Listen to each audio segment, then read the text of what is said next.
자, 오늘 말씀은 요한복음 20장 31절 말씀입니다.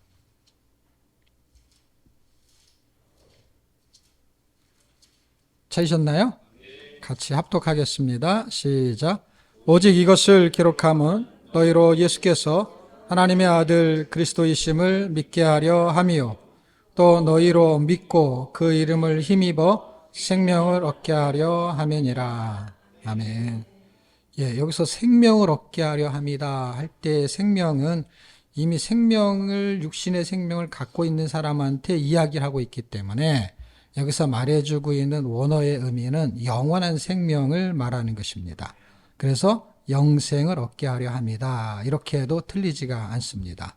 자, 생명에는 종류가 여러 가지가 있습니다. 그 생명의 종류 중에 사람의 생명 외에 짐승의 생명도 다 소중합니다. 그런데 특이하고 놀라운 것은 왜 사람의 생명이 더 중요하냐? 사람의 생명은 영원히 살기 때문에 그렇습니다. 자, 그래서 요한복음을 정리하는 여러 가지 방법 중에 이제 영생의 간격이라는 주제를 가지고 정리할 때 이거를 제목처럼 설명하는 방법이 하나 있고 그 다음에는 전체의 흐름을 가지고 설명해야 되는 방법이 하나 있는데 오늘 저는 전체의 흐름을 가지고 설명하는 거를 선택을 했습니다. 왜냐하면 우리가 요한복음을 통으로 읽어야 되기 때문에 전체 흐름을 이해하는 속에서 영생을 이해하는 게 훨씬 효과적이다. 물론 주제별로 설명을 하게 되면 듣는 사람들은 훨씬 더 편할 수가 있어요. 왜냐하면 짧은 시간에 영생을 설명할 수 있기 때문에 그렇습니다. 우리가 잘 아는 한 5장쯤 한번 보실래요? 5장. 제목으로 설명했을 때에 대한 초점만 하나 잡아주고 전체 흐름을 잡아볼게요. 제목을 가지고 제가 이제 똑같은 영생의 간격이라는 주제를 가지고 제목 설교를 하게 될 경우에는 영생에 대한 핵심을 더 많이 설명을 해야 돼. 그러려면 영생이라는 단어를 특이하게도 5장에서 잘 설명을 해주고 있다는 거예요. 우리가 잘 아는 것은 5장 39절인데 그 이야기 하기 전에 벌써부터 이제 5장의 흐름도는 38년 된 병자부터 끌고 가면서 이제 영생이라는 단어를 끄집어냅니다. 24절, 25절 죽은 자가 살아난다는 거예요. 그럼 죽은 자 죽어야만 되는데 아직 죽지 않았어요. 그러니까 육의 생명이 아닌 영원한 생명을 말하는데 이 영생은 왜 중요하냐? 사람의 생명이 왜 중요하냐? 미물의 생명은 안 중요하다 이렇게 말하는 게 아니라 다 중요한데 너무너무 중요한 거는 그들은 영생하지가 않는다는 거야. 그러면 사람은 영생한다는 거야. 그렇게 질적으로 틀린 거야. 그러니까 육신이 붙어 있는 상태에서는 동물의 생명이나 육신의 생명이나 거의 비슷해요. 똑같아요. 그래서 개가 죽으면 눈물을 흘리는 거예요. 생명이 있기 때문에 그래요. 왜냐하면 생명에는 뭐가 있냐면요. 생명에는 그냥 밥만 먹고 숨을 쉬는 게 아니라 거기에는 정이 붙어 있어요. 정. 감정이 있는 거예요. 그러니까 생명이 아닌 개와 고양이를 인형으로 놔두면 정이 없어요. 정. 감정이 없단 말이에요. 감정이 안 생긴단 말이에요. 그런데 그걸 키우면은요, 감정이 생기는 거예요. 감정이 생기니까 그 감정이 그게 기억이 나는 거예요. 개가 죽으면. 그래갖고 그 개가 죽으면 그 기억이 나가지고 어떻게 해요? 그 감정이 살아나는 거예요. 그래서 눈물을 흘리는 거예요. 그런데 그 개는 영원히 살지 못하는 거예요. 죽으면 땅으로 묻혀서 그냥 아래로 내려가는 거예요. 근데 전도서에서 보면 사람의 생명은 죽으면 영원히 위로 올라간다. 이렇게 해서 위아래로 구분했어요. 그래서 질적으로 틀린 것을 설명하고 있습니다. 그럼 왜 사람의 생명이 중요하냐? 사람은 영원히 살게 처음부터 창조를 하신 거야. 처음에 창조가 그렇게 됐다는 걸 인식을 하고 넘어가야 되는데 제가 이제 1장부터 21장까지 전체 흐름을 설명하면 이 설명을 할 수가 없어요. 왜냐하면 시간은 한정돼 있고 한정돼 있는 거에 초점을 다르게 잡으면 헷갈리기 때문에 무슨 말인지 못 알아들어.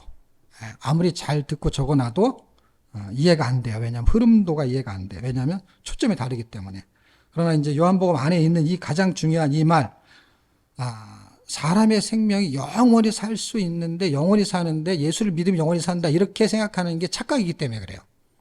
예수를 안 믿어도 영원히 산다는 걸 사람들이 모르는 사람들이 개 중에 간혹 있기 때문에 그렇습니다. 이 지식이 일단 중요해. 왜냐하면 사람은 영원히 산다. 다른 생명은 영원히 살지 못한다. 그러니까 그런데 착각은 뭐냐? 예수를 믿어야만 영원히 산다. 이렇게 착각하기 때문에 그래요.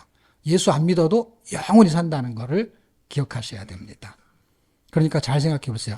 영원히 사는데 어떻게 영원히 사느냐의 차이점을 모르면 굉장히 위험해지는 건데요. 자, 여러분이 이제 5장을 읽어보셔야 되는데 5장 전체를 잘 읽어보실 때에 24절, 25절 되게 중요해요. 이거 다 설명하려면 시간이 없어요. 26절 그 생명, 영원히 사는 생명. 우리가 왜 어떻게 공부를 해서 그러냐면 예수를 믿으면 영원생을 얻는다. 이렇게 공부를 해서 그래요. 그러니까 50%만 공부를 한 거예요. 그 다음에 예수의 생명이 있는 자가 영생이다. 이렇게 공부해서 그래요. 예수에 있는 자가 예수로 사는 생명이고 예수가 없는 사람은 예수가 없는 자의 생명을 사는 거예요. 그거를 어떻게 설명해 주고 있느냐? 그게 29절이에요. 29절. 찾으셨나요? 같이 한번 읽어 시작. 선한 일을 행한 자는 생명의 부활로, 악한 일을 행한 자는 심판의 부활로. 둘 다 부활을 해요. 우리는 예수 믿는 사람만 부활한다고 착각하는 경우도 있어요. 물론 아는 사람도 있기 때문에. 그러나 대다수의 교회 다니는 사람들은 예수 안 믿는 사람은 지옥에 간다 이렇게만 생각을 하지 영원히 산다라는 생각을 안 한단 말이에요. 그러니까 영원히 사는데 영원인데 뭐냐면 영벌이라 그래. 그런데 영원인데 예수가 있는 사람은 영생이라고 해요. 그 차이가 엄청나게 큰 거예요. 왜냐하면 무한대요. 저쪽의 끝과 이쪽의 끝인데 극과 극을 달려요. 그래서 가난의 끝과 부자의 끝을 달리는 거야. 중간이 아니라. 그러니까 영생이니까 끄트머리가 있을 거 아니에요. 영생. 끝이 없는 끝이 있을 거 아니에요. 그 끝이 너무 먼 거예요. 유한한 생명은 그래 내가 아무리 그 가난해도 어차피 너하고 돈 차이가 있을 거 아니에요. 돈 차이가. 가난해도. 그 다음에 생명의 연장의 차이가 있을 거 아니에요. 그래 나는 50살까지 못 살아. 어떤 사람은 100년 살아. 근데 어떤 사람도 120, 130, 140, 150 이렇게 사는 사람이 지금 없잖아요. 그러니까 그래봐야 차이가 아무리 길어봐야 100년 차이도 안 난다는 거야. 근데 영생이 딱 걸리게 들면은 100년 차이가 아니라 끝이 없이 차이가 큰 거예요. 저쪽과 이쪽의 차이가. 왜냐하면 불행한 그 인생을 영원히 사는 거예요. 지금 가난한 거를 성경에서 가난한 게 괜찮다라고 말하는 건 가난해도 된다 이 말이 아니라 가난의 그 차이가 별 차이가 안 난다는 거야. 인생의 차이가 조금 가난하고 힘들고 좀 어렵고 고난의 차이가 별로 차이가 안 난다는 거야. 근데 그 끄트머리 이제 결정이 나가지고 영생, 영벌의 결정이 딱 나면은 그 차이가 너무 크기 때문에 영생을 얻어야만 된다는 거야. 가난할지라도, 질병이 있을지라도. 왜냐하면 부자인데 가난해져 버리겠다. 아니, 부자인데 예수를 믿지 않아 버리면은 부자고 질병 이런 게 싹 없어지고 어디로 가냐? 이제는 끄트머리로 가는 거야. 그게 부자와 나사로의 비유예요. 야, 이거 부자가 중요한 게 아니구나. 이거 나사로고 저거 형편없는 거 저거 돈도 없고 가난하고 저거 완전 개만도 못하고 뭐 개들이 먹는 거 주워 먹으니까. 야, 내가 맨날 무시하고 그랬는데 저놈이 예수를 믿었는데 이 차이가 너무나 크구나. 그거를 누가 하냐면은 딱 그 부자가 이미 결론이 난 상태에서 알기 때문에 이거를 결론이 나기 전에 설명을 해줘야 되는데 설명해 줄 수가 없으니까 자기는 이미 경험을 했지만 갈 수가 없고 그 다음에 나사로가 좀 가면 좋은데 나사로도 갈 수가 없고 이게 그러니까 이게 지금 이 땅에 사는 동안이 엄청난 기회인데 이 기회의 가장 핵심적인 거 영생의 간격을 좁힐 수 있는 그 설명에 대한 이야기를 요한복음에서 가장 잘해준다는 거야. 왜냐하면 마태, 마가, 누가복음에서도 다 예수 믿으면 구원받고 천국 가고 하나님 백성 되고 하는 설명을 다 해요. 다 하는데 초점이 그렇다는 거야. 여기서 영생을 설명하는 게 훨씬 효과가 있다. 이 말인 것입니다. 그리고 갈림길이 너무 큰 거예요. 그냥 예수 믿으면 되지. 영생이 있으면 달라진다는 거예요. 그거는 스토리에서 설명을 해야 되는 것입니다. 자, 그래서 본론으로 다시 들어가게 되면 이런 거예요. 이 전체적인 구조는 일단 목적은 요한복음을 쓴 목적은 예수를 믿게 하려는 거예요. 그리고 예수를 믿으면 어떤 현상이 나타나느냐? 생명을 얻게 되는 거예요. 어떤 생명? 예수를 가진 생명. 아까 5장에서 본 거. 하나님이 아들이 있는 자에게는 생명이 있는 거고 하나님의 아들이 없는 자에게는 생명이 없어요. 이게 요한일서 5장에서 말해요. 그러니까 이 이야기나 요한복음 5장이나 똑같은 얘기야. 요한이 말한 이야기의 그 뉘앙스를 잘 이해하셔야 되는 거예요. 왜냐하면 요한복음에서 말하는 이 초점의 핵심을 요한일서에서 또 가져가서 얘기를 해요. 어떻게 해요? 영생이 있는 자는 이렇게 살아야 돼라는 거예요. 그래서 요한일서를 잘 보십시오. 요한일서는 사랑의 이야기인 걸 아실 수 있어요. 여기도 물론 사랑의 이야기를 해요. 근데 거기는 덩어리가 더 1장에서 5장까지 있는 이야기의 핵심이 다 사랑에 대한 이야기를 더 핵심적으로 말해요. 여기는 영생을 더 말하고. 그게 무슨 얘기예요? 영생을 가진 자가 어떻게 살아야 되는지가 사랑인데, 그러면 이 사람이 이 얘기를 여기서 안 했을까? 안 할 리가 없지요. 여기서 이미 다 해놓은 거를 거기는 딱 함축적으로 다시 말하게 되는 거예요. 근데 여기는 더 중요한 게 뭐냐? 영생을 얻고 난 다음에 살아야 될 걸 말하는 것보다 영생을 얻는 게 더 중요하다 보니까 영생을 얻는 거에 대한 이야기를 훨씬 더 많이 하게 되는 거예요. 그리고 영생을 얻은 다음에 해야 될 것도 사실은 들어있는데, 그거는 또 복잡해지죠. 왜냐하면 또 이렇게 가지를 많이 치면은 너무 힘든 거지, 듣기가. 지금 영생도 지금 알까 말까 하는데. 그래서 어쨌든 이렇게 넓고 깊게 가기는 좀 주일 예배 때는 그게 쉽지가 않죠. 뭐 말통축제도 마찬가지고 시간의 한계가 그냥 아침부터 그냥 쭉 앉아가지고 그냥 한 대여섯 시간을 쭉 해야만이 이 전체를 다 설명할 수 있는 프로젝트예요. 성경 읽기의 강점이 그런 거예요. 근데 설교는 그렇게 할 수가 없죠. 설교는 그냥 그 주제를 가지고 알았어? 그렇게 살아? 이게 끝인데 그 알긴 뭘 알아요. 그렇게 살아지지도 않고 알아지도 않는 거죠. 그냥 쌈박한 거죠. 쌈박한 거지. 근데 그것이 동의가 되고 그 감정이입이 되고 이 말씀이 그렇게 한 절 거기서 뭐 5장 29절에 있는데 그 말씀이 정말 가슴에 닿고 하게 되면은 이게 그냥 이게 들리는 거예요. 이게 풀어지는 거예요. 근데 그렇지 않으면 그냥 이게 외워도 안 되는 거예요. 그러니까 결국은 무슨 싸움이 있느냐? 이거는 말씀의 은혜가 입히우는 그런 은혜가 필요한 거예요. 그래서 그 말씀을 듣기를 갈구하는 사람으로 변화가 되지 않으면 주일 내면은 그냥 허망한 거예요. 허망한 거. 왜냐하면 딱 요식행이에요. 여태까지 다니던 것도 안 갈 수도 없고 이게 힘든 거야. 또 딴 교회 가기 여태까지 다닌 교회를 안 갈 수도 없고 또 다니던 주일을 안 나갈 수도 없고 뭐 이런 거죠. 뭐 그런 사람은 평생이 피곤하고 힘든 거예요. 왜? 그 주일이라는 걸 만들어라고 일주일에 한 번씩 그걸 해야 되니까 차라리 낚시를 하러 가는 게 좋은데. 근데 이제 어쨌든 하나님도 그걸 낚아갖고 여기다 앉혀놨으니까 걸려들긴 했는데 걸려는 들었는데 이게 지금 입이 찢어질 판이야. 이게 걸려가지고 어떻게 이걸 빼고 어디로 가야 되는데 이게 딱 걸렸어. 코가 꼬였어. 뭐 그런 것이죠. 자, 1장에서 12장까지는 그리스도가 이 땅에 오신 목적에 대해서 설명을 해주고 있고 13장서부터 21장까지 뭐 21장을 말할 필요가 없는데 어쨌든 두 개로 분류하면 거기까지 해야 되니까 거기까지 이야기는 이제 아버지가 보내서 왔으니까 다시 아버지에게 갈 때가 됐다 이런 문장이 있어요. 그래서 이제는 내가 아버지에게 가는 여정에 대한 이야기를 쓰고 있는 거예요. 그래서 올 때는 어떻게 오냐면 살아서 와요. 탄생이라는 걸 통해서. 갈 때는 죽어서 가요. 어떻게? 부활해서 가요. 재밌죠? 그래서 부활해서 가는 그 시점의 장이 어디냐? 그게 20장이 아니고 신기하게도 13장이에요. 13장부터 갈 준비를 해요. 갈 준비를 한다는 건 뭐예요? 죽을 준비를 하는 거예요. 죽어야 부활하니까. 그래서 부활해서 가요. 올 때는 인간의 몸을 통해서 탄생해서 오고 그게 12장까지예요. 13장 완전 테마가 틀려요. 근데 재밌게도 거의 절반에 해당이 돼요. 그러나 시간은 갈 때에 대한 시간은 길지가 않아요. 그분이 부활하시고 40일인데 그거는 이제 21장 이후고 예를 들면 여기까지의 테마 12장에서 21장 그 사이까지의 테마는 일주일 미만이에요. 가는 준비는 간단한 거예요. 이 이야기를 길게 유언처럼 쓰고 있는 그런 구조를 갖고 있다라는 걸 이해하시면 돼요. 자, 세 개의 구조로 나눠서 살펴봐야 합니다. 두 개의 구조로 살펴보려면 이 영생에 대한 설명하기가 또 쉽지가 않아요. 이거는 예수님이 오신 거와 가시려고 하는 큰 테마를 가지고 설명하는 패턴이고 영생이라는 걸 설명하기 위해서는 영생의 기준이 몇 장까지 설명하고 있느냐 이걸 또 알아야 돼요. 그러다 보니까 이제 두 덩어리는 그렇게 잡을 수 있고 두 덩어리로 설명하는 방식이 또 따로 있고 이건 또 세 덩어리로 설명하고 세 덩어리로 구조를 잡고 세 덩어리로 설명할 수 있는 방식이 또 따로 있는 건데 오늘은 이 세 덩어리로 해야 되는 것이죠. 왜냐하면 영생이라는 단어에다 초점을 두는 것이니까.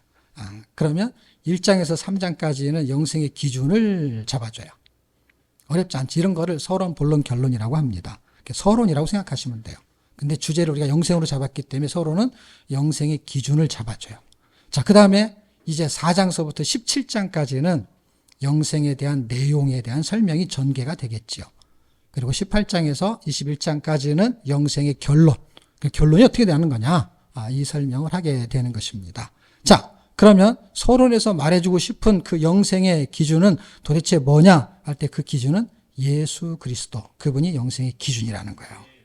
그래서 어떻게 하면 영생을 얻을 수 있냐? 그 예수가 오신 목적, 그리고 그 믿음으로 구원받는 거, 그게 영생의 기준인데 그 예수 자체가 영생의 기준이에요. 영생을 얻는 방법, 예수를 믿는 거야. 근데 믿는 건 두 번째 문제. 왜냐하면 뭘 믿어야 되는지를 알아야 되니까.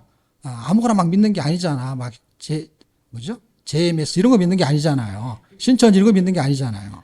그러니까 누구냐? 그러니까 이 1장에서 3장까지가 쉬운 것 같은데 쉬운 게 아니에요, 여러분. 이거가 잘못돼가지고 지금 4장부터 전개해봐야 아무 소용이 없어요. 왜? 지금 정명석이 예수라고 믿잖아요. 그러니까 1장에서 3장을 모르는 거야. 이걸 알아야 되는데. 오죽했으면 17장 3장이 뭐라고 쓰는지 아세요? 영생은 참 하나님과 참 하나님, 그 유일하신 참 하나님, 그 하나님과 그가 보내신 자, 예수를 아는 게 영생이다. 이 정도로 말해놨어요.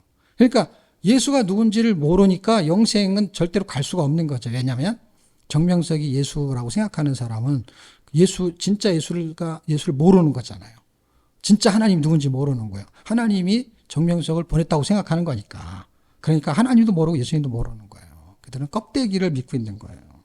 그게 암송을 하면 무슨 의미가 있고 성경을 천독하면 무슨 의미가 있어요. 왜냐하면 다른 걸 믿고 있는데. 텍스트는 똑같은데 1장에서 3장에서 빗나간 거예요. 그러니까 서론이 굉장히 중요한 것이죠. 그러니까 기준이 예수라는 거예요.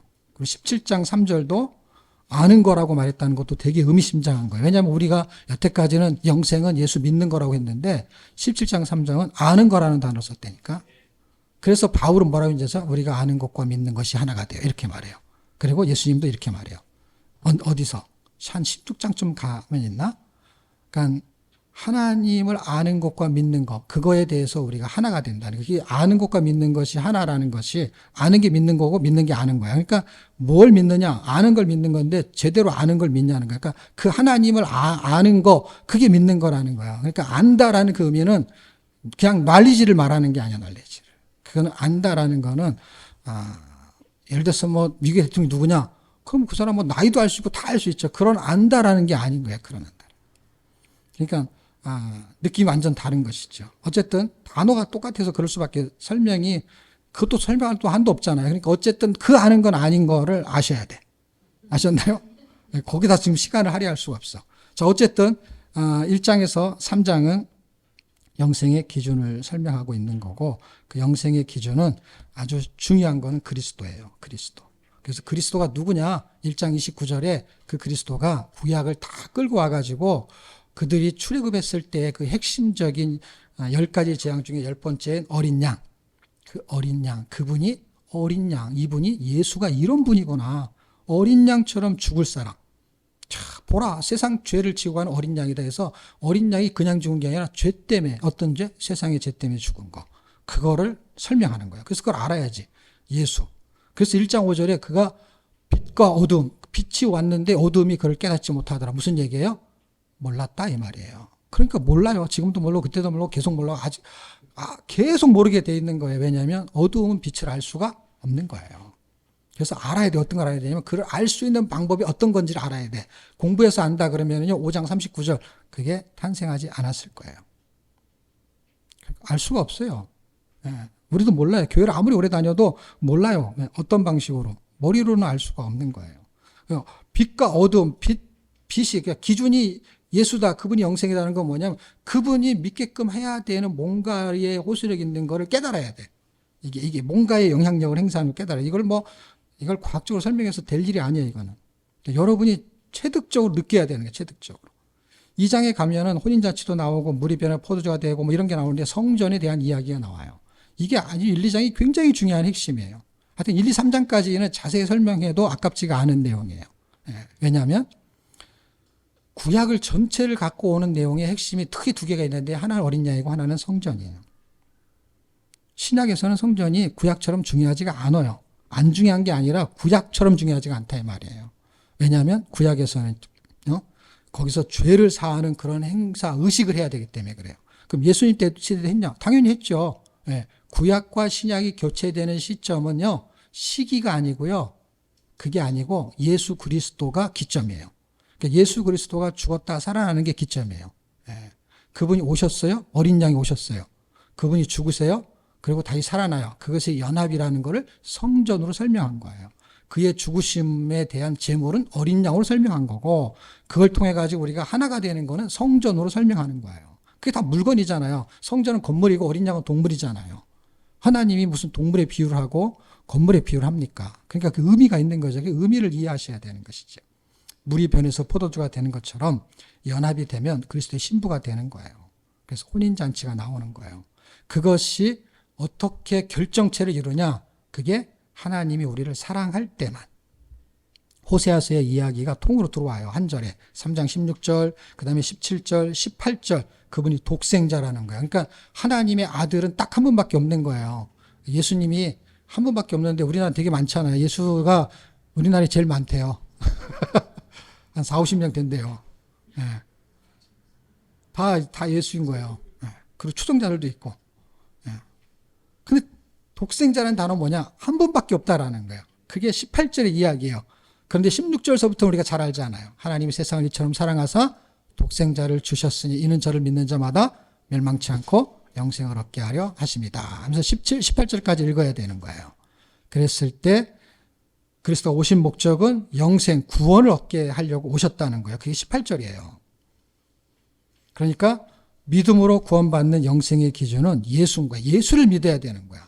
그냥 다 아는 것 같은데 그렇지가 않다니까. 다 아는 것 같은데 정명석을 믿잖아요. 신기하잖아요. 너무 신기하지 않아요? 예.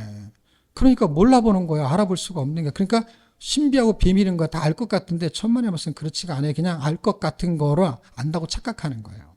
만약에 진짜 예수님 여기 오셨다. 그럼 우리가 몰라볼지도 모른다니까. 예. 그게 천사로 왔는지 거린뱅이로 왔는지 몰라본다니까요. 그러면 구약 때 그러냐? 당연히 그랬죠. 실제 그분이 오셨잖아요. 2000년 전에. 근데 그분을 메시아로 알아본 사람이 거의 없다니까요. 거의. 그분이. 어떻게 보면은 정명석을 추종하는 사람들만큼도 더 안 믿었, 더 많지가 않았을 것 같아.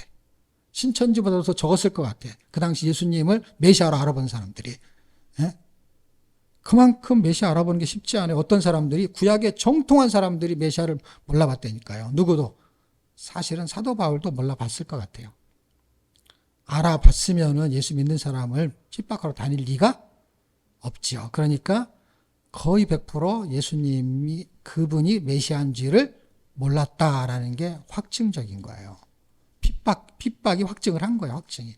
알아봤는데 어떻게 핍박을 해요? 예?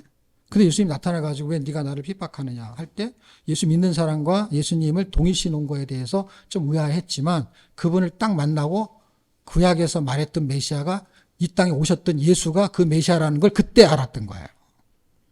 그러니 우리가 알 리가 있어요? 우리가 알 리가 있어요? 알 리가 없지. 그냥 통상적인 신앙생활을 하는 거예요. 이게 그럼 목사님 말씀할 때 나는 안다 이렇게 말할 수 없는 거예요. 왜냐하면 지금 말하는 건 학문적으로 말을 하는 거지 우리가. 지식적으로. 그분이 어떤 현상으로 2000년대로 돌아갔을 때에 바울도 그렇게 살면서도 그렇게 쉽게 알아지지 않는 그분이 우리가 그냥 뭐 저절로 성경 천도가 알아진다 이런 게 아니잖아요.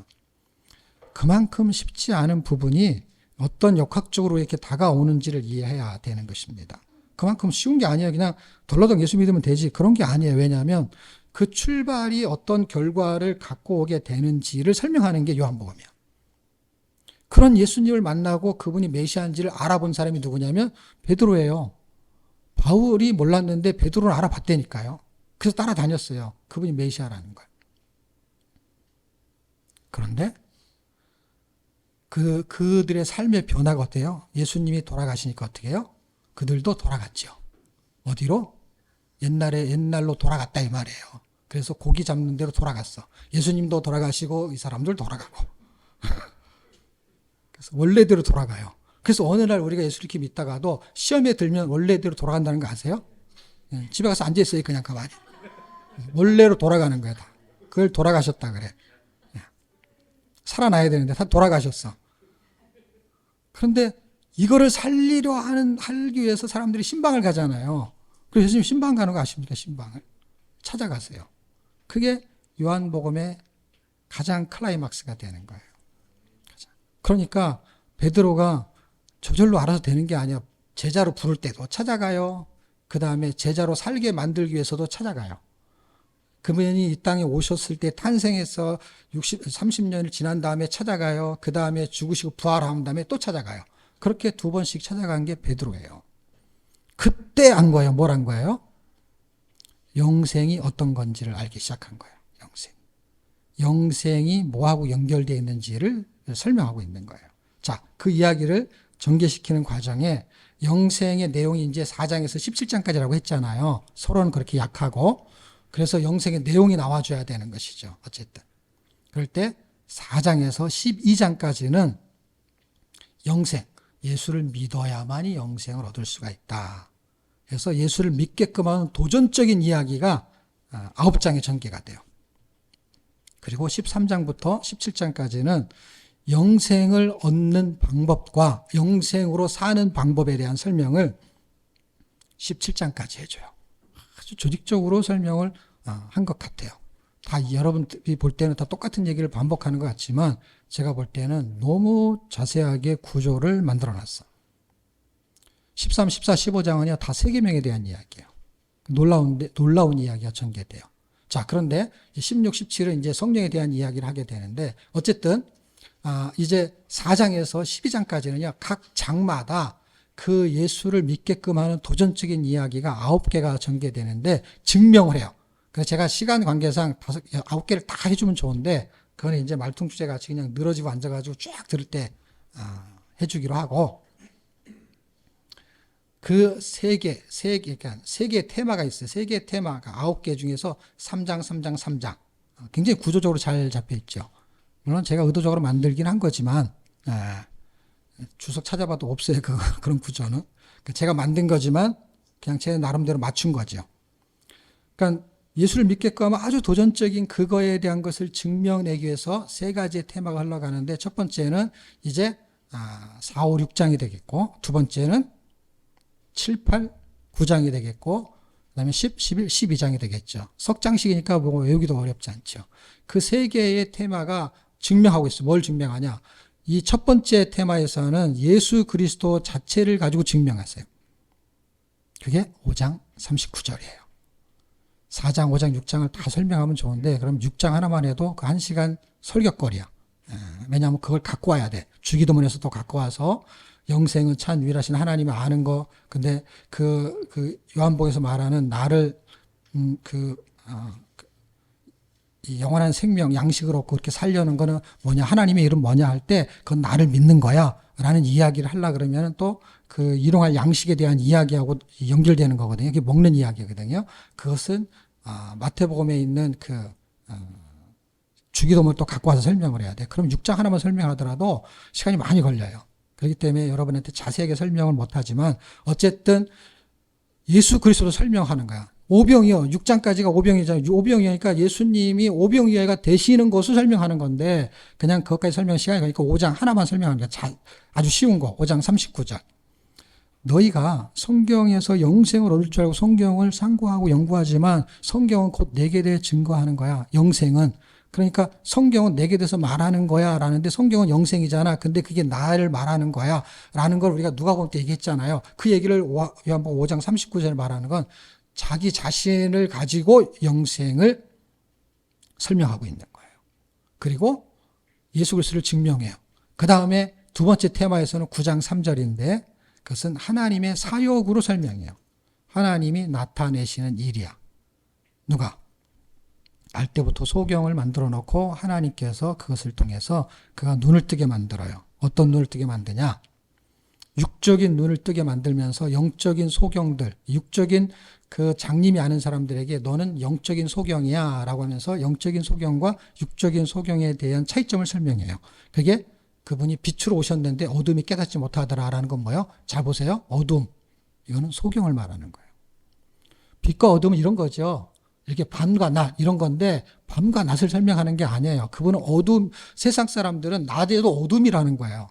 어둠. 장님은 낮에도 어둡잖아요. 예? 낮에도 어둡잖아요. 장님이니까. 그러니까 장님이라는 거예요. 그러니까 빛이라는 건 뭐예요? 환한데 안 보인다는 거예요. 근데 눈을 떴는데 안 보인다는 거예요. 그게 9장의 이야기예요. 9장. 어떤 테마도 성경이 연결이 안 되는 데가 없어요. 1장에서 말하는 이야기가 빛과 어둠이 소경으로 설명을 하고 있는 건데 그걸 뭘로 설명하느냐? 그게 하나님의 사역이라는 거예요. 하나님의 사역. 하나님의 사역으로 9장 3절을 설명해요. 그리고 그 영생을 얻는 그 방법을 또 하나로 증명하고 있는데 그게 뭐냐면 12장 50절 나는 그의 명령이 영생인 줄 아노라. 하나님의 명령으로 설명해요. 자, 예수 그리스도 자체로 증명을 해요. 그 다음에 하나님의 사역으로 증명해요. 하나님의 사역이야. 날 때부터 창조 이래로 소경이 눈뜬 것을 그 눈뜨기 한 것을 본 적이 없다 하는 얘기예요. 그러니까 창조주의 사역으로 그분을 증명하는 거예요. 영생을. 이래도 안 믿겠냐는 거예요. 이래도. 병을 고쳐도 절대로 고칠 수 없는 거 오죽하면 그들이 뭐라 그러냐면 창조 이래 이런 일이 없었다는 거야. 그런데도 안 믿는 거야. 생각해 보세요. 그러면 믿어야 되잖아. 그래도 안 믿는다는 거예요. 지금 이 성경이 무슨 얘기를 하고 싶은 거냐면 그분이 예수님이라는 거야. 그분이 하나님의 아들이라는 거야. 이걸 믿으면 영생이 있다는 거야. 그러면서 이렇게 설명을 해주는 거야. 38년 된 병자를 고치고 소경을 고치면서 할 때 이거는 절대로 일어날 수 없는 일인데 고쳤다는 거야. 근데 안 믿는다는 거야. 놀랍지 않아요. 그럼 지금은 그걸 다 해가지고 뭐기다 살을 붙여서 재밌게 설명해도 그래도 안 믿는다는 거야. 앞으로도 안 믿는다는 거야. 더 앞으로 더 안 믿는다는 거야. 그럼 시간이 지나면 어떻게 해요? 시간이 지날수록 더 안 믿는다는 거야. 놀랍지 않아요? 아니 데이터가 많으면 그때는 몰랐어. 이런 게 있었네 하면서 데이터가 많으면 믿기가 더 쉬워야 되는데 너무 놀라운 것은 데이터가 많은데 많을수록 더 안 믿는 거예요. 그러니까 이거는 기적인 거예요. 예수 믿는 거 절대적인 기적이라는 걸 이해하셔야 돼요. 아, 이거 내가 예수 믿는 게 이게 쉬운 게 아니구나. 이게 믿어진다는 게 기적이구나. 그 당시 그 사람이 왜 안 믿었지? 그렇게 안 믿어질 수밖에 없는 거예요. 현실이. 우리가 그런 현실에 사는 거야. 우리가 더 어떤 사람한테 설명하잖아요. 그 사람은 더 예수를 안 믿을 수밖에 없는 현실에 사는 거예요. 그런데 그런 사람 중에서 어떤 사람이 예수를 믿었다. 그러면은요. 우리가 기뻐할 정도가 아니라요. 하늘에서요. 잔치를 벌린대요. 네. 오죽하면 하늘에서 잔치를 벌릴까. 하늘이 아는 거예요. 어떻게 믿었을까? 저것이. 어떻게 믿었을까?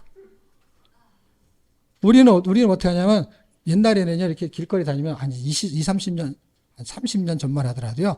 교회 가자. 그럼 애들이 다 그냥 왔어요. 30년 전만 해도. 그리고 30년 지났잖아요. 그 지금을 기점으로 해서 30년 전이니까 앞으로 30년이라고 생각해요. 교회 가자 하면 올 것 같아요? 너나 믿어라. 그럴까요? 애들도 콧방귀도 않게 옛날에 애들이 순진했어요. 30년 지나보시죠. 앞으로. 애들이 애 어른이 될 거예요. 아무 말도 안 들어요. 누구 말도 안 들어요. 그 당시. 다 핸드폰 들고 다니는데 뭐 옛날에요. 30년 전, 30년도 아니지. 옛날에 핸드폰 누가 들고 다니는 줄 아세요? 사장님이 들고 다녔어요. 근데 애들이 들고 다닌다니까 애들이. 그러니까 애 어른이죠. 뭐 못하는 게 뭐가 있어요. 다 핸드폰으로 다. 경찰에 신고도 다 하고 뭐 다 하는데. 뭐든지 하는데. 그러니까 더 안 믿는 거예요. 더. 누구 말을 믿어요? 자기도 데이터가 있는데 AI한테 물어보면 다 대답해 주는데 엄마를 물어보면 모른다는데. 옛날에는 엄마한테 물어보면 다 엄마 말이 다 정답이고 엄마 말이 다 대통령 말보다 더 중요한 말이지. 근데 지금 AI가 있는데요. 30년 지나보십시오. 여러분 말 믿을 것 같아요? 절대로 안 믿어요. 여러분이 뭐 밥 해주고 빨래 해주고 다 해줘도 안 믿어요. 절대로. 네. AI를 믿지. 그 AI를 믿는 시대에 누가 예수님을 믿겠어요? 이 고전적인 방법이 아니면 절대로 이제 예수 믿을 수가 없어요. 네. 자, 12장 50절까지 했나요? 네. 하나님의 명령이라는 거예요. 그는 명령으로. 명령은 영생이다는 거예요. 네. 자, 그리고 이제 영생을 얻는 방법, 그 다음에 사는 방법. 뒤로 갈수록 이제는 실제적인 것이죠. 13장에서 17장까지 중에서 크게 둘로 나눠요. 13, 14, 15는요, 다 세 계명이에요. 세 개 다. 세 계명의 스타일이 달라. 제가 이렇게 공부를 해서 보니까, 읽어보니까, 야, 이거 세 계명, 다, 세 계명 1, 2, 3이야. 13, 14, 14, 15장이. 우리는 생각할 때 15장은 뭐 포도나무의 비유, 13장만 서로 사랑하라, 세 계명 이렇게 말하는데, 천만의 말씀 전부 다 세 계명이에요. 세 계명인데, 그 세 계명이 어떤 계명이냐면, 첫 번째는 옛 계명과 세 계명의 차이를 설명해요.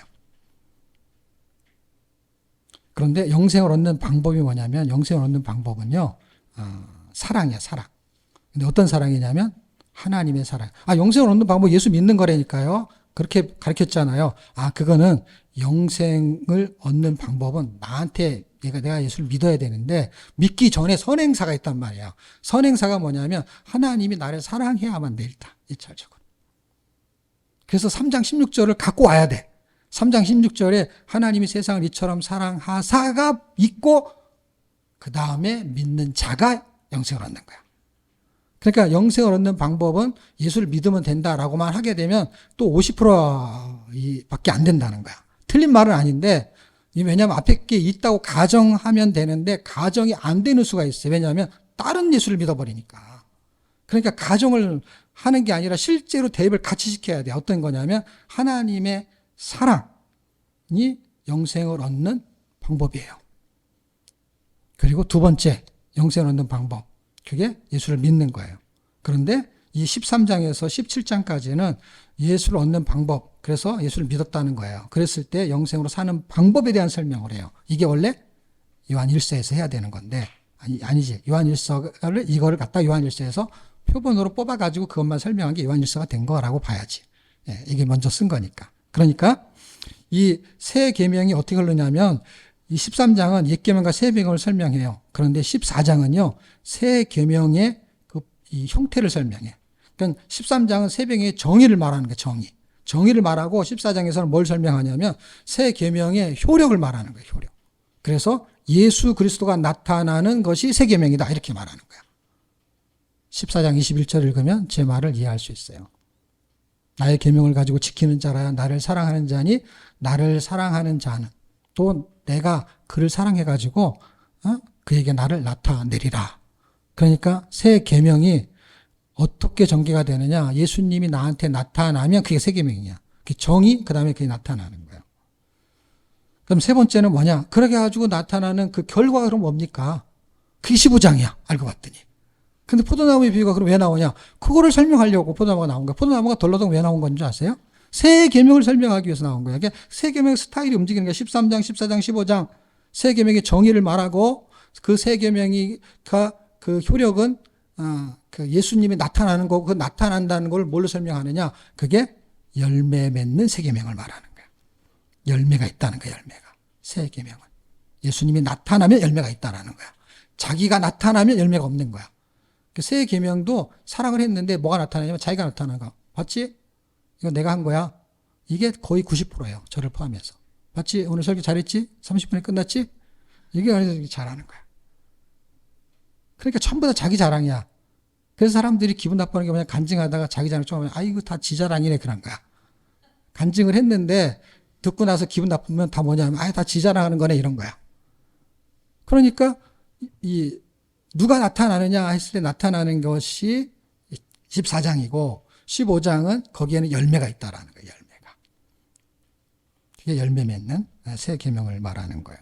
그 열매의 핵심은 그럼 뭐냐? 열매의 핵심은 평안으로 설명하고 있습니다. 자, 16장과 17장은 성령에 대한 이야기예요. 그럼 그렇게 할 수 있는 힘은 어디에 있느냐?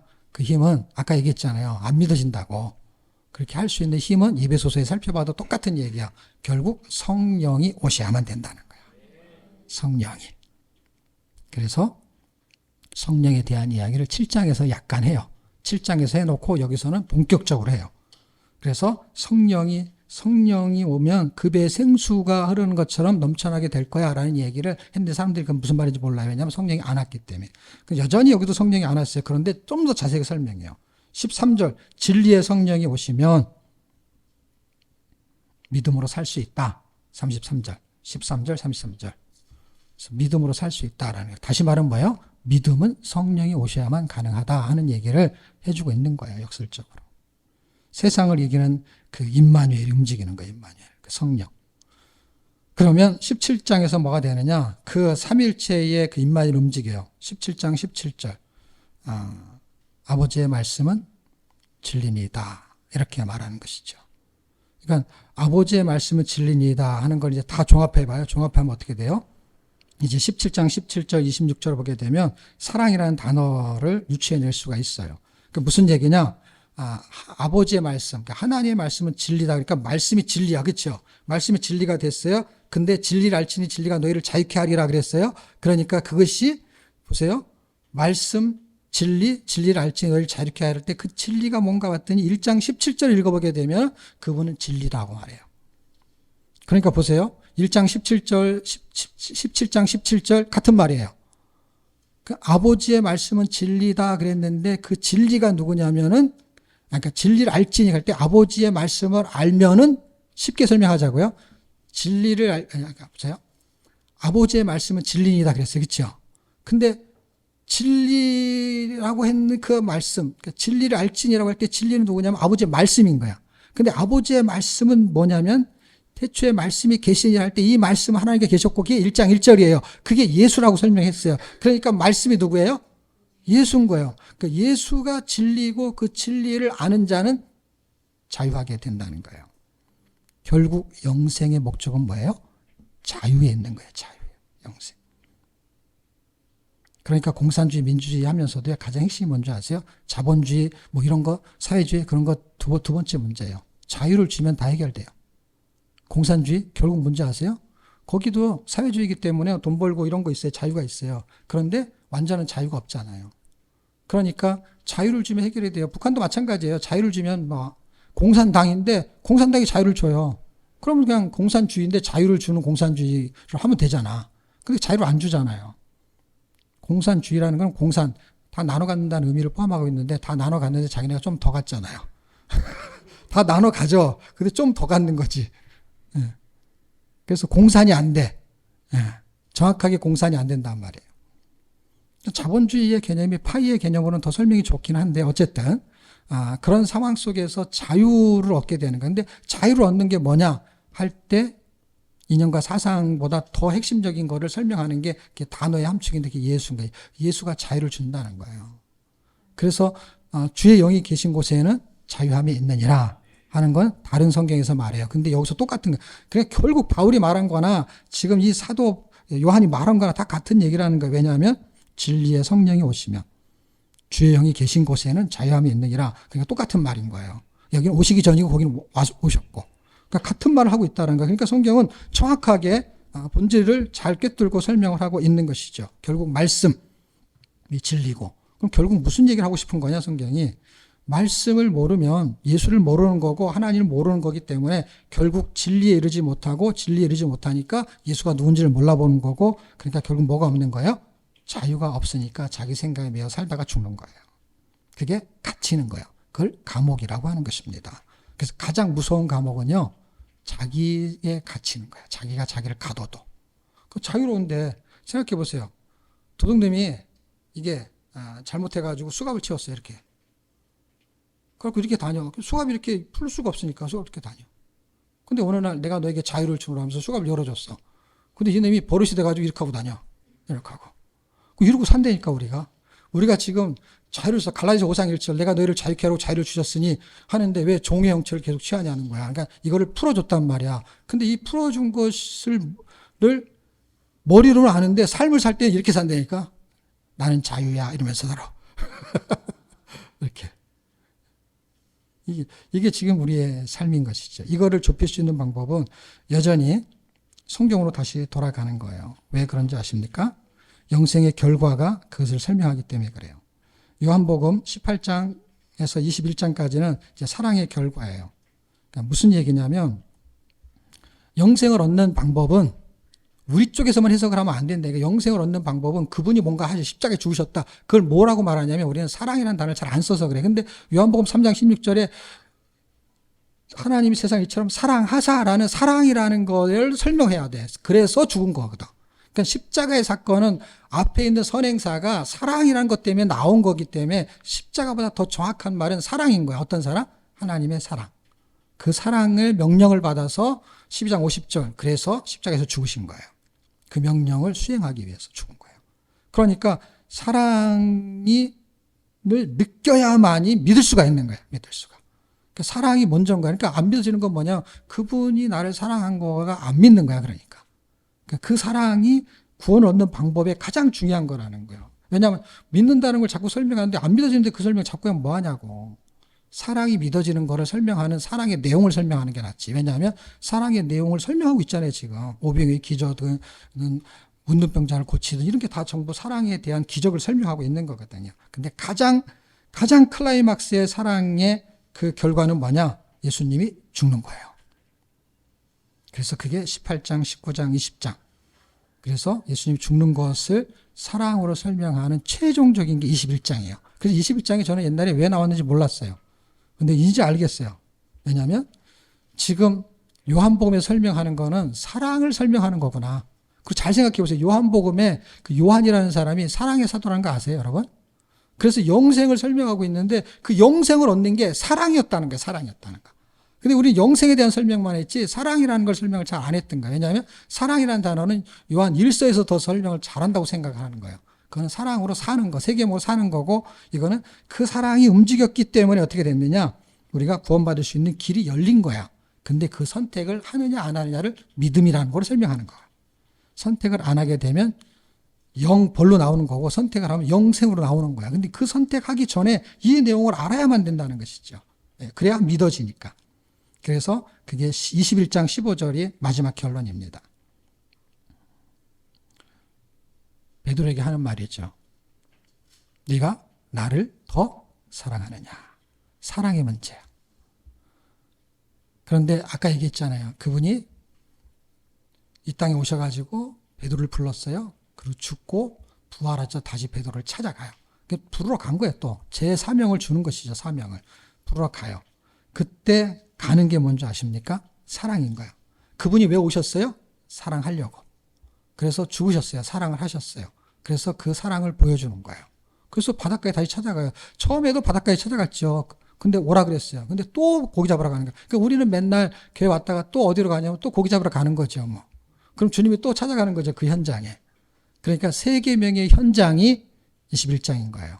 그리고 18, 19, 20장은 뭐냐? 세 계명의 현장 검증이죠. 무슨 말인지 아시겠어요? 삶의 체험 현장 그거 들어보셨어요?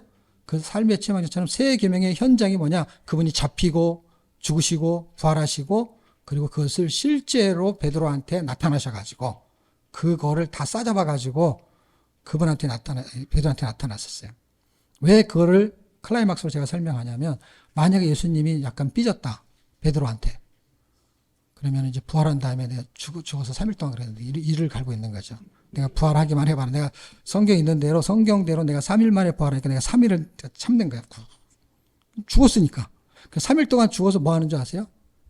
그놈한테 찾아가서 내가 어디 있는지 다 손 안에 내비게이션이니까 어느 바닷가에 어디 가서 있는지 다 아는 거야. 그거 어떻게 찾아갔을까? 생각해 봤어요? 베드로 어디 갔는지 예수님 죽었는데 말하고 갔을까요? 알려주고 갔을까요? 메모했을까요? 어떻게 찾아갔을까요? 막 급하면 막 뛰어갔을까요, 예수님이? 그 고기 잡고 있는데 거기 와 있는 거예요, 예수님이. 여기 있는지 다 아는 거야. 근데 그분의 마음이 내가 꼭 물어봐야지. 너 3번씩 나를 왜 부인했지? 이거 내가 꼭 물어봐야 되겠다. 이렇게 생각하면서 죽고 나서 그걸 잊어버리지 않기 위해서 기억하고 있다가 가가지고 그런 말을 한 게 아니라 무슨 얘기를 했는지 아세요? 13장 1절. 이게 세계명 출발이라고 했잖아요. 세계명은 서로 사랑하라. 그거는요, 우리한테 위임한 거고요. 그분의 사랑. 3장 16절이 13장 1절로 가면 뭐라는 줄 아세요? 하나님 이처럼 사랑하사 독생자를 주셨으니. 그렇게 말하면서 그분이 그 사랑을 갖고 자기한테 주어진 그 사랑을 줘야 될 사람한테 어떻게 사랑하느냐? 끝까지 사랑했다는 거예요. 그게 요한복음의 결론이에요. 사랑인데 어떻게 사랑하느냐? 끝까지. 그래서 부모의 사랑이 위대한 거예요. 부모가 약간 계모같이 뭐 이래라 저래라 하는 것 같은데요. 사실 시간이 지나서 보잖아요. 그러면 끝까지 사랑하는 게 누구냐? 그게 부모야. 자식은 끝까지 사랑을 안 해. 끝까지 속을 새겨. 집을 팔아서라도 끝까지 도와주는 게 부모야. 그래서 자식은 집을 팔아가지고 도와주지 않아, 절대로. 집을 팔아갖고 더 좋은 집을 사지, 자기가. 근데 부모는 집을 팔아갖고 도와줘. 잔소리 해대면서. 그런데 끝까지 사랑한다는 게 오늘의 결론이에요. 끝까지. 그것을 위임하는 거야. 끝까지 사랑하는 게 뭐냐? 죽기까지. 그게 빌립보서에 가면은 몇 장이죠? 죽기까지 복종하셨으니. 2장이죠. 2장 8절인가. 거기도 그게 끝까지라는 말하고 똑같은 말이야. 죽기까지가 끝까지. 죽기까지가 끝까지예요. 왜냐하면 죽음이 끝이니까. 근데 이분은 끝이 없어. 끝이 없이 사랑하세요. 거기는 살아있을 때니까 끝까지죠. 이분이 부활하셨어. 그러니까 영원히 사랑하시는 거야. 할렐루야. 13장 1절에는 끝까지였어요. 그래서 인간이 끝까지 사랑하면 정말 잘하는 거야. 끝까지가 쉽지 않거든요. 근데 부모는 그럴 가능성이 있으니까 부모한테 예를 드는 거예요. 왜냐하면 원래 세계명은 서로기 때문에 부모를 말하는 게 아니에요. 서로 끝까지가 쉽지 않아. 근데 부모는 그게 가능하잖아요. 그런데 우리는 영원히라는 단어를 쓰기가 힘들어. 근데 그분은 부활하셨잖아. 그래서 찾아왔을 때는 뭐예요? 단어가 써있지 않지만 네가 나를 더 사랑하느냐 할 때 거기에 숨어있는 단어가 뭔지 아세요? 제가 생각해낸 거. 네가 다른 사람보다 나를 더 사랑하느냐 할 때 더자가 붙었어요. 사랑은 네가 나를 사랑하는 줄 알겠는데 더 사랑하느냐 이걸 질문한 거야. 안 사랑하는 게 아니라 더 사랑하느냐. 왜냐 베드로가 자기를 사랑한다는 걸 아는 거야. 예수님도. 근데 나를 더 사랑하느냐 이 말이야. 더. 근데 예수님은 끝까지 해서 뭘로 바뀌는지 아세요? 하나님 우리한테 우리가 하나님을 사랑하기 때문에 교회도 나오고 예배도 드리고 다 하잖아요. 근데 나를 더 사랑하느냐는 게 그분이 우리한테 한 질문이야. 그런데 그분은 우리를 끝까지 사랑하셨어. 그런데 우리가 오늘 깨달아야 될 건 뭐예요? 그분은 영원히 사랑하시는구나. 부활 이후에는 영원히 사랑하는 거야. 영원히. 그런 사랑이 저와 여러분에게 나타나기를 주님을 축복합니다.